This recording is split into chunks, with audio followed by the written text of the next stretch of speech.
Corona पर काबू पाने में इसलिए आ रही मुश्किलें। देश में पॉपुलेशन डेंसिटी से बढ़ रहा संक्रमण का खतरा। हर घर में औसतन 4 से ज्यादा लोगों से भी संक्रमण का खतरा। 48.3% परिवारों के पास पीने के पानी की सुविधा नहीं। 20% से ज्यादा परिवारों के पास शौचालय की कोई सुविधा नहीं। 36% परिवारों में ही लोग खाने से पहले साबुन या डिटर्जेंट से धोते हैं हाथ। देश में कोरोना वायरस के मामले 15 लाख के पार हो गए हैं। एक्टिव केसेस की संख्या भी 5 लाख से ऊपर हो गई है। हालांकि राहत वाली बात यह है कि देश में कोरोना से ठीक होने वाले मरीजों की संख्या भी लगातार बढ़ रही है। लेकिन चिंता जताई जा रही है कि आने वाले समय में देश में संक्रमण की रफ्तार और तेज होगी। ये चिंता बेवजह नहीं है। कोरोना से लड़ने के सारे उपाय अपनाने के बाद भी इस पर काबू पाना मुश्किल क्यों हो रहा है? कोरोना पर काबू पाना इसलिए हो रहा मुश्किल।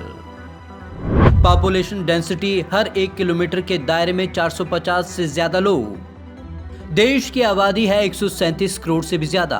सबसे ज्यादा आबादी के मामले में हम चीन के बाद दूसरे नंबर पर हैं। लेकिन पॉपुलेशन डेंसिटी के मामले में हम चीन और पाकिस्तान से भी आगे हैं। वर्ल्ड बैंक के आंकड़े बताते हैं कि देश में हर 1 किलोमीटर के दायरे में 455 लोग रहते हैं, जबकि चीन में यह आंकड़ा 148 और पाकिस्तान में 275 का है। खतरा क्यों?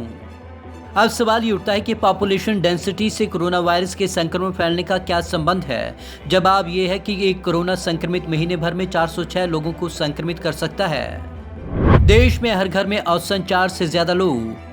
2011 में जनगणना के मुताबिक देश में 70% से ज्यादा परिवार ऐसे हैं जहां 4 से ज्यादा लोग रहते हैं, जबकि NSSO का सर्वे बताता है कि देश में हर घर में औसतन 4.3 लोग रहते हैं। शहरी इलाकों में यही औसत 3.9 का है और ग्रामीण इलाकों में 4.5 का। यूपी बिहार जैसे राज्यों में तो ये औसत 5 से ज्यादा का है। इतना ही नहीं, ज्यादातर भारतीय परिवारों में 3 से 4 पीढ़ियां तक साथ साथ रहती हैं। अब सवाल ये उठता है कि इससे कोरोना संक्रमण फैलने का खतरा क्यों है? जवाब सीधा साफ है कि अगर एक भी व्यक्ति संक्रमित हुआ तो पूरा परिवार संक्रमित हो सकता है। 48.3% परिवारों के पास पीने के पानी की सुविधा नहीं। कोरोना वायरस से बचने के लिए अभी सबसे ज्यादा जिस बात पर जोर दिया जा रहा है वो है बार बार हाथ धोना।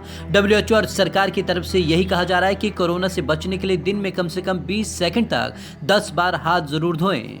कहां से लाए एक परिवार के लिए 20 लीटर पानी?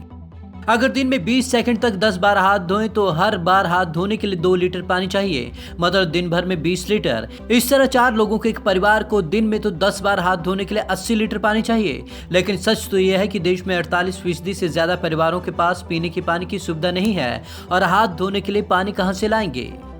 51.7% परिवारों तक ही पानी की पहुंच।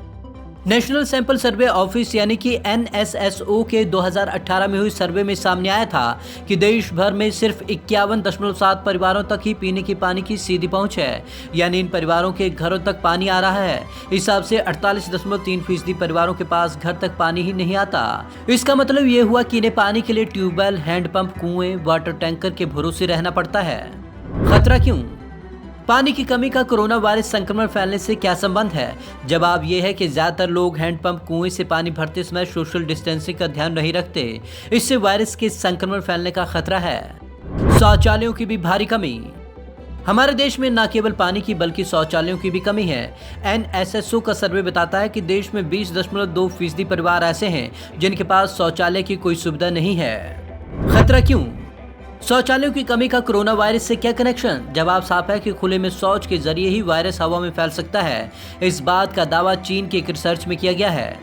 खाने से पहले ज्यादातर लोग साबुन से हाथ नहीं धोते। NSSO के सर्वे के मुताबिक देश में सिर्फ 35.8% परिवार ऐसे हैं जहां खाना खाने से पहले हाथ धोने के लिए साबुन या डिटर्जेंट का इस्तेमाल होता है, जबकि 60.4% परिवार ऐसे हैं जहां खाने से पहले सिर्फ पानी से हाथ धो लिए जाते हैं। खतरा क्यों? रिसर्च कहती है कि साबुन से हाथ धोकर संक्रमण का खतरा 90% तक कम हो सकता है। Bureau report, Punjab Kesari TV, Chandigarh.